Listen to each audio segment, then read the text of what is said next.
So banks will send you this junk that lawyers like Joe like to write up. Okay? And you just read through this stuff and you go, I don't know what all this says. And after all of this, the bank said, oh, well, yeah, we'll loan you some money, but our lawyers want $2,500 for drafting this.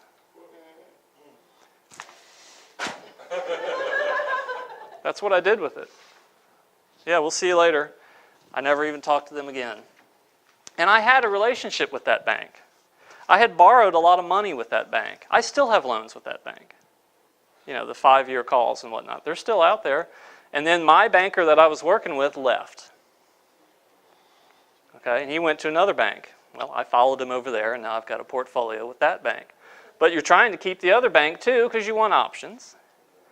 Well, the new banker comes in, oh, blah, blah, blah, you know. Dude, I've been paying you on time, every time, for years. What's the problem? Well, we got to come up with blah, blah, blah, all this new agreements and all this other stuff. And we need $2,500. No. See you later. So understand this is what banks do. Yeah, you're going to have to go out and work with them. Why? Because they got the money. Okay? If you want to go that route. And when things are going good, things are going good. But when you really need the money, they're not going to lend it to you. Okay? Just be aware of that. Now, where are you going to find these? As I said, you can get your Fannie, Freddie, you can go to any bank and get those. But once you get 3 or 4 of those, you're going to be tapped out. The commercial loans, you're going to want to talk to local small banks. Okay, like I said, this is not a Bank of America thing. This is not Bank Tennessee. Okay, local small banks. This is who you're going to want to talk to. If you have a relationship with a small bank, you know, if you do your checking and whatnot there, start there. Just go ask for the commercial loan officer. Or it's usually a vice president of some type. Just set up a meeting, go talk to them. There's no harm in talking to them. And if they say no, try the next one. And if they say no, try the next one. Okay? There are 53 banks in the different, not branches. Plenty of room out there to talk. Yeah. Would you qualify a regional bank as a large one to avoid, like Regions or? Yeah, they're not going to work with you, but you can try. Well, you have a relationship with them. No, I've had relationships too, and they just, you know, this gets out of their box. You know, we have to have this form filled out exactly this way. Like the government. Yeah, and if you don't fill out this form exactly this way, we can't work with you. You know, the larger the bank, the larger the bureaucracy, the more corporate mess that they get into. And what you want is a small bank with a vice president that can make the decision right there. We'll just talk to you and look over your book that I'm going to show you how to do, and we'll say, yep, I think we can work with you. Right there. Bancorp South, is that one marginal or are they? I have no idea. I just don't. Bancorp South, Joe? They're a little bit smaller than the Regions. They're a pretty good sized bank, but they are a regional bank. I've got a list. I pulled off the FDI website of just Memphis only or Tennessee only incorporated banks. There are several on here that I have worked with. Are there? So there are some that will do portfolio. Oh yeah. Now the thing is, you know, as you grow and work and build your business a little bit and get yourself together and get your banker's book together and get to know folks at MIG and things like that, people will give you referrals. Well, here's my banker, go talk to him. But I'm not going to do that if I don't know you really well, because I'm not going to send somebody over there who's going to mess up the bank, you know, get in a mess and then go bankrupt or something like that. That looks bad on me. You follow? Okay? Another good source if you're working with a real estate agent, particularly on commercial loans, something like that, even with single-family residential. A good real estate agent will really try and know who's lending money for that type of property at that point in time and give you those connections to ask them. Yeah. You just gotta go out there and beat the pavement and find these. And you had a question. I'm sorry. It was just kind of echoing, because I'm old school, and then when you see the word banks, capital B, you think of your own bank that you've been doing business with for 30 years. And but it mine happens to be at First Tennessee, so they'll be the first one to or run Right. downtown. Can't you just assume that you take the ones you know to be the big ones, and then the rest of them are fair game and just make cold calls? Yeah, go talk to them.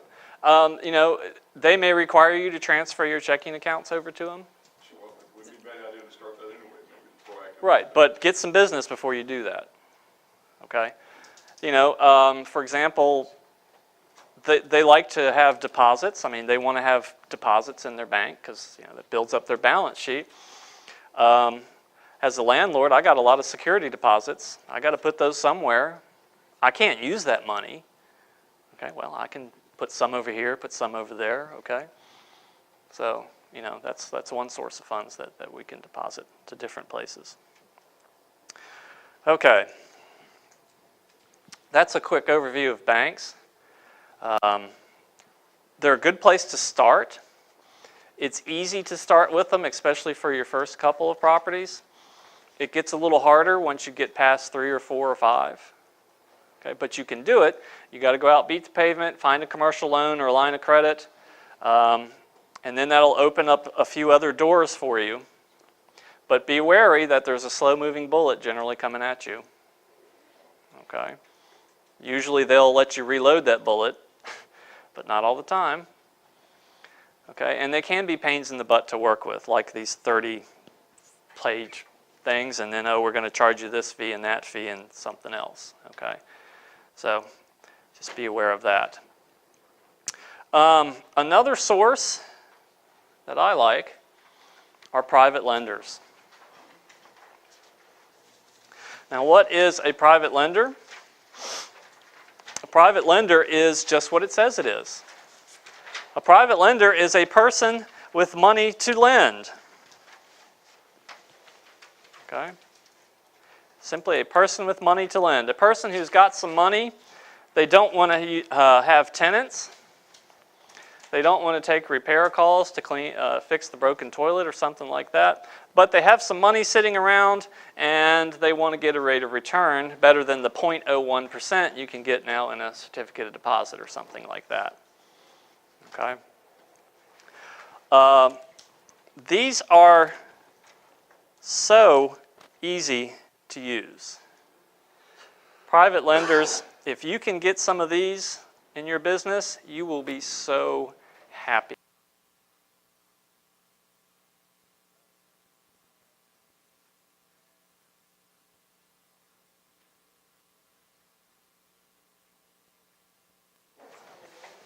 Excuse me? Oh yeah, yes we do.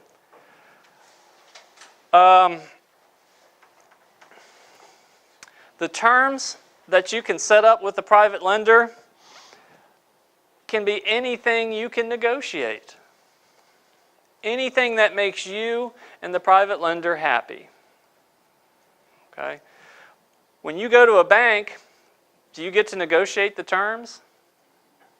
No, they're going to dictate that to you. Here's what we're offering you. 8%, 5-year call, 20-year AM, $100,000 line of credit. Does that work for you? Well, no, I'd like to. All right, well, we'll see you later. Okay. Or if it does, well, great, we can go forward. You can negotiate anything you want, well, not almost anything, but anything that makes you and the private lender happy. Okay, you want to pay 8% return? Okay, they want 10%? Well, maybe you can negotiate that. 20-year AM, 30-year AM, 5-year AM, 5-year balloon on that. Maybe a 60-40 profit split. Okay, or some other kind of profit sharing program where you're not paying any payments at all until the property sells. And then you split the profits. Okay, all of that stuff is doable. It's whatever you can come up with. It allows you to be very creative. Okay? That's one of the great things of private lenders. Lenders, though, still just like banks. Banks, you go to a closing and you've got a million forms to sign. Okay? There's a deed of trust, there's a note, there's this, there's that, all kinds of other things. Most private lenders are going to require the same sort of things, but not as detailed, not a 25-page loan agreement. Okay, maybe a page or two. A quick and easy quick and dirty deed of trust. Okay, you're going to do the same thing. Something will be recorded to protect their interest. You're going to have a note, all that sort of stuff. Okay, but it's a lot easier to do, and it's a lot simpler for your closing agent like Joe Kirkland to write up and get together. Okay, you can write your agreement on a napkin and hand it to Joe, and he can probably put some legalese to it and get it together. It's happened. You know it's happened. Oh yeah.